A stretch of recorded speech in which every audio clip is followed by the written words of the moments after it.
என்ன உனக்கு பால் ஊத்துறதுக்கு தானே நான் உட்காந்துருக்கேன்.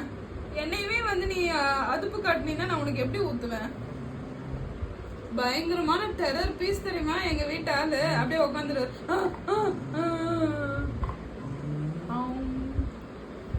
இந்த கவுண்டமணிய எனக்கு இதுதான் ஞாபகம் வரும். ஒரு இதுல வந்து அரெஸ்ட் பண்ணி உட்கார வச்சுக்கோம். இப்படியே உட்காந்துருப்பாரு விடிய விடிய. அந்த மாதிரி இந்த மாதிரி பால் அவ சாப்பாடு ஐட்டம் எதனா எடுத்துட்டு வந்து வச்சிட்டோம்னா ஒரு மூலையில தான் நாங்க நிக்கணும். ஆட்டிக்கினே இருக்காது மண்டைய.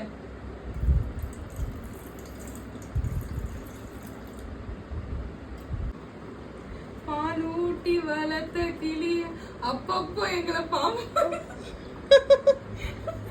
அட்டாக் பண்ணிடும். எப்ப அட்டாக் பண்ணோம் எப்ப பாசமா இருக்கணும் எங்களுக்கு தெரியாது. ஓகே, மீண்டும் ஒரு vlog-இல் இணைவோம். Bye from us. Bye Ravi. Bye சொல்லு.